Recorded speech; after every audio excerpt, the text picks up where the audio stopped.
Selamat berjumpa kembali di channel Setiadi 1906, saluran pembahasan dan diskusi masalah aspek-aspek perpajakan internasional.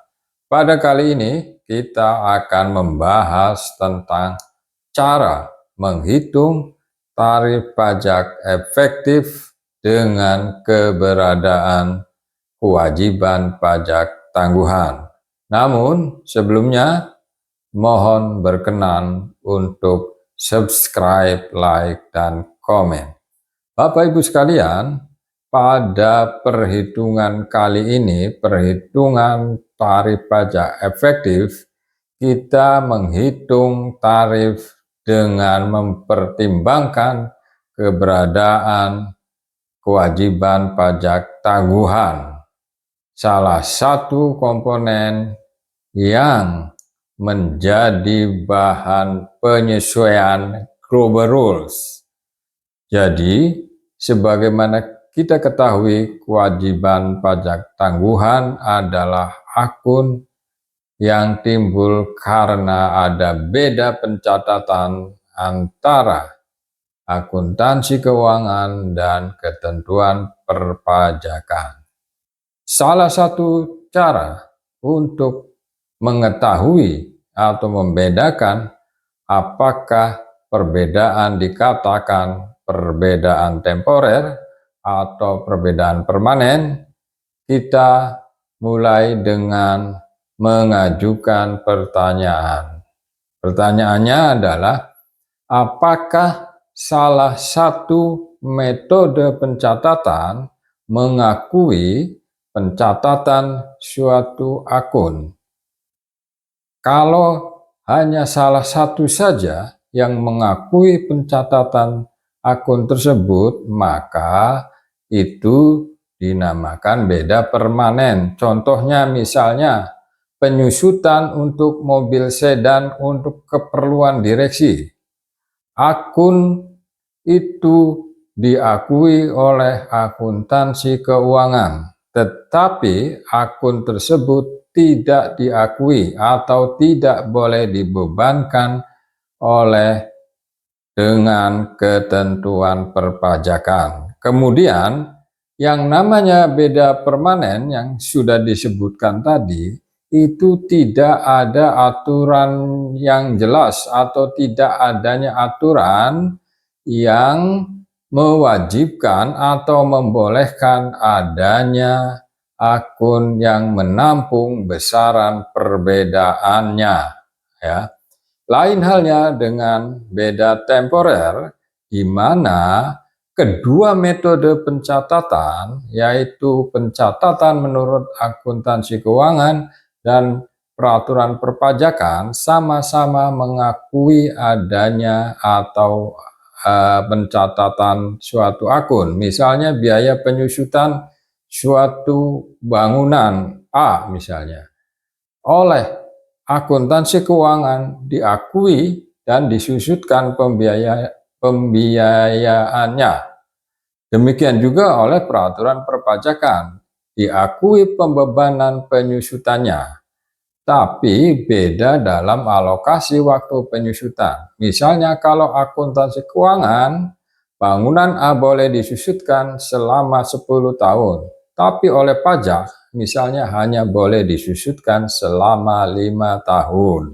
Nah, dalam beda temporer itu ada aturan yang membolehkan adanya akun yang menampung besaran perbedaan antara kedua metode tersebut, yaitu akun aktiva pajak tangguhan jika perhitungan pajak menurut akuntansi keuangan lebih besar daripada perhitungan menurut ketentuan perpajakan, dan akun kewajiban pajak tangguhan jika perhitungan pajak menurut laporan keuangan atau akuntansi keuangan lebih kecil daripada perhitungan menurut pajak. Jadi itu Bapak Ibu sekalian perbedaan yang mendasar antara beda permanen dan beda temporer. Nanti pada penjelasan selanjutnya kita akan mengaplikasikan suatu perhitungan tarif pajak efektif dengan mempertimbangkan adanya kewajiban pajak tangguhan. Kalau untuk aktiva pajak tangguhan telah kita lakukan sebelumnya, dan kini saatnya kita akan menghitung tarif pajak efektif dengan memperhitungkan keberadaan kewajiban pajak tangguhan, yang di sini nanti ada dua pendekatan. Kita boleh memperhitungkan adanya kewajiban pajak tangguhan maupun kita juga tidak mencantumkan sebagai pertimbangan untuk menghitung pajak tercakup yang akhirnya untuk menghitung tarif pajak efektif. Untuk lebih jelasnya, mohon untuk mengikuti pemaparan selanjutnya. Misalkan A Corporation memiliki data-data keuangan sebagai berikut, ya, seperti yang tampak dalam tabel ini, ya. Penjelasannya baris 2 ini ya, pajak tercakup disesuaikan adalah merupakan hasil penjumlahan antara pajak ini ya, pajak ini di baris 3 dan aktiva atau kewajiban pajak tangguhan di baris 4 ya.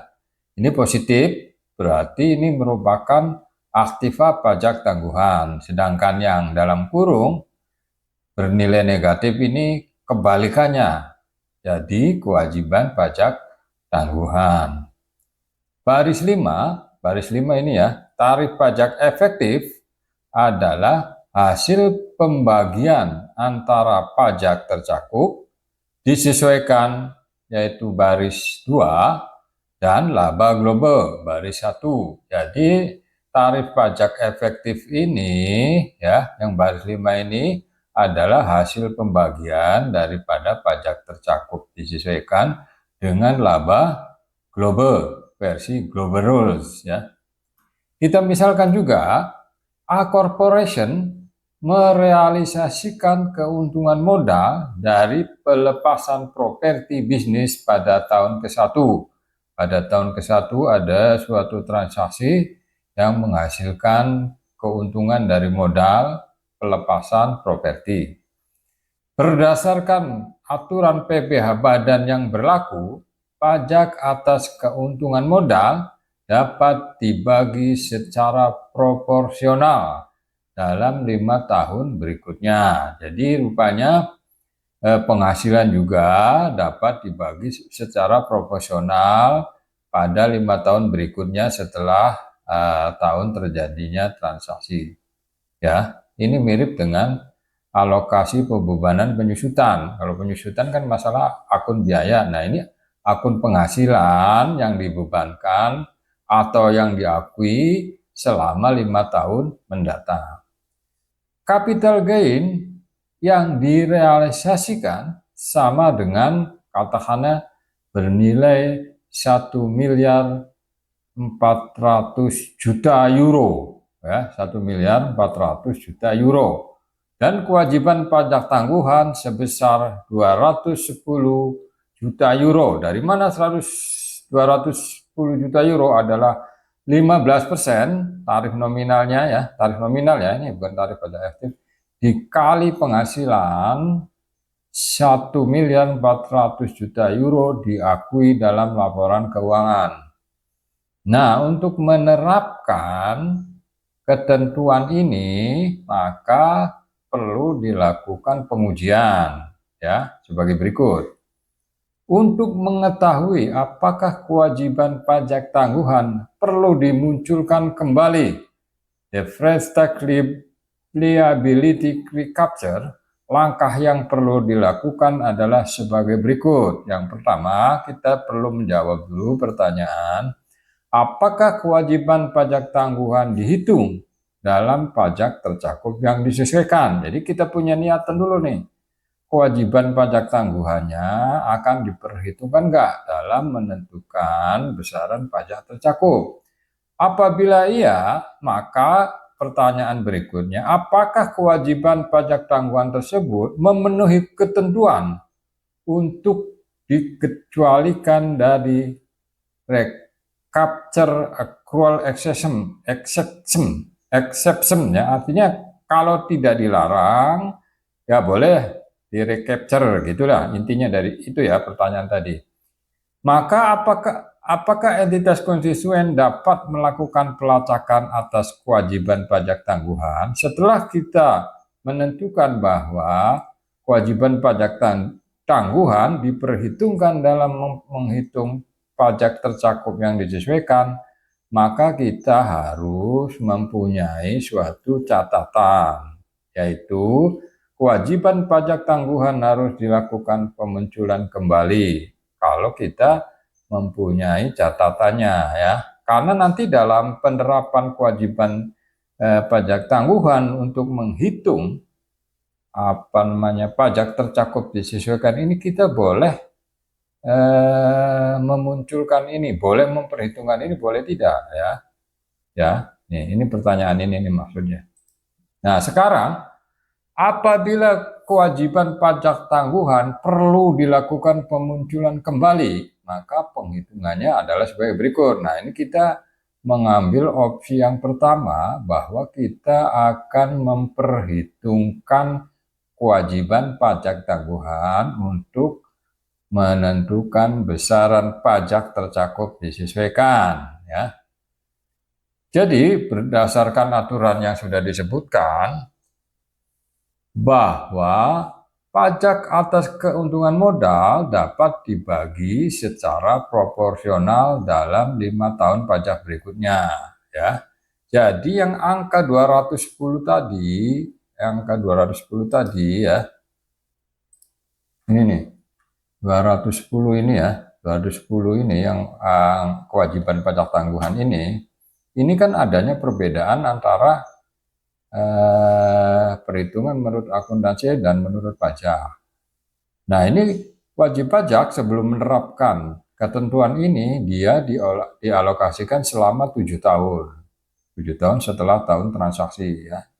Nah, dengan adanya ketentuan ini ya, maka penjelasannya adalah sebagai berikut. Misalnya di baris 4, kewajiban pajak tangguhan.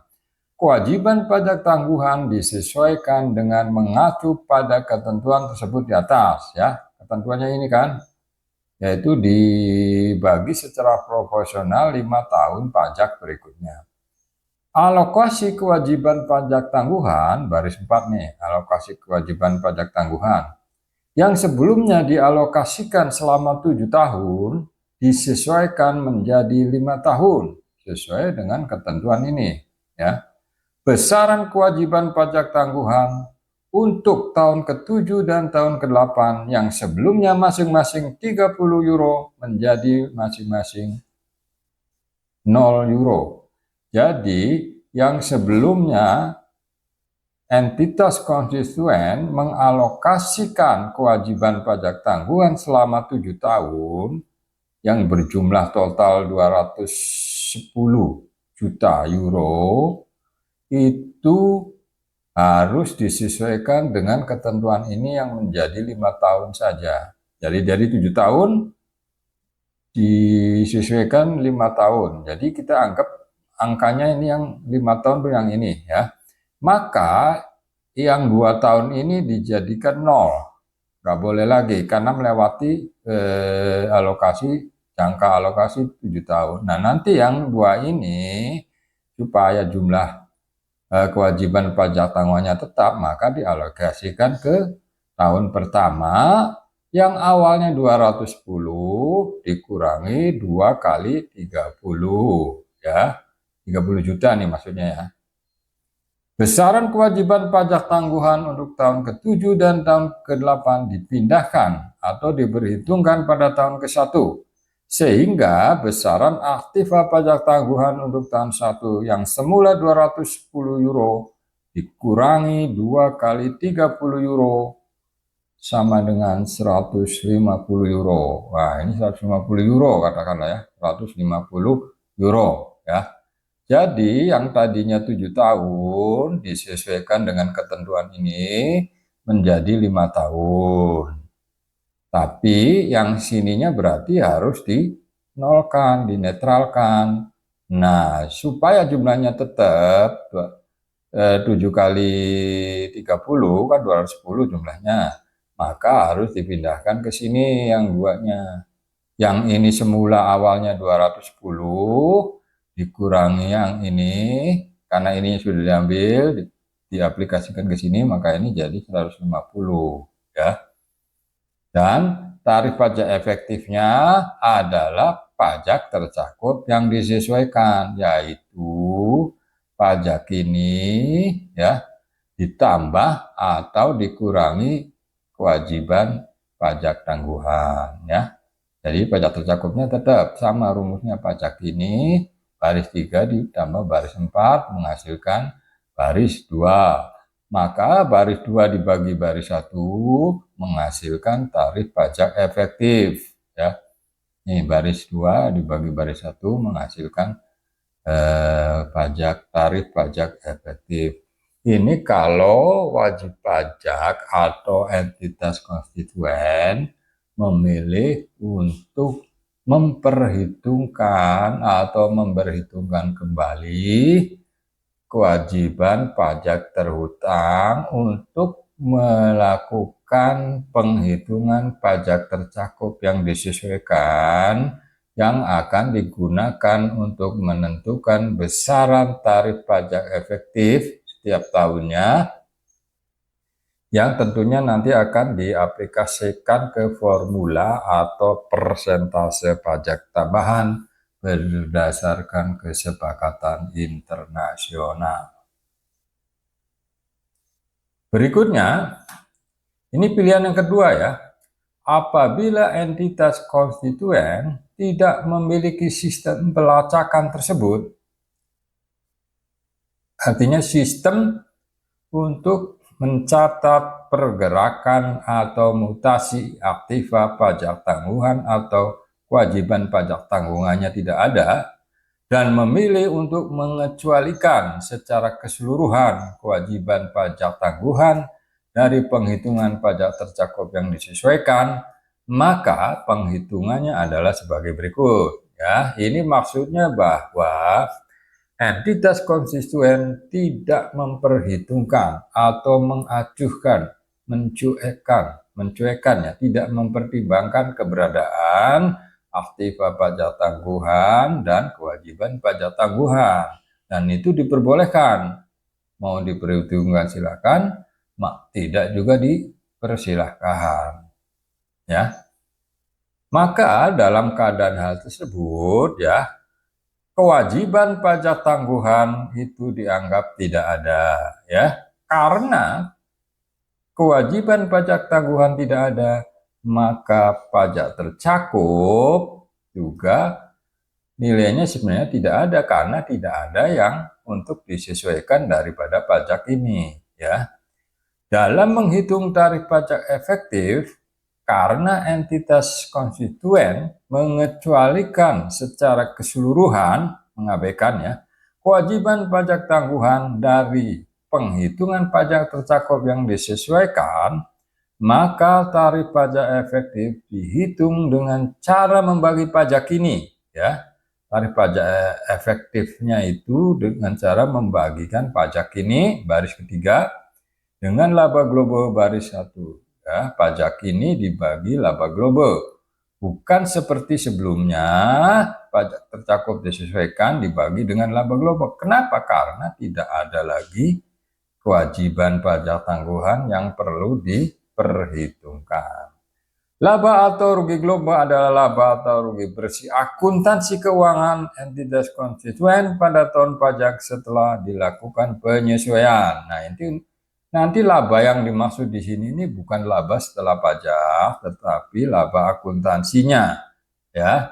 Tentu saja setelah dilakukan penyesuaian berdasarkan global rule. Intinya laba global versi global rule, semuanya versi global rule kalau dalam penghitungan pajak tambahan berdasarkan kesepakatan internasional itu, ya. Jadi itu bedanya ya. Jadi kalau kewajiban pajak tangguhannya mau diperhitungkan, silahkan. Nanti untuk menghitung tarif pajak efektifnya berdasarkan pajak tercakup disesuaikan. Tapi kalau kewajiban pajak tangguhannya tidak dipakai, maka untuk menghitung tarif pajak efektifnya adalah pajak kini dibagi laba global. Seperti sini ya.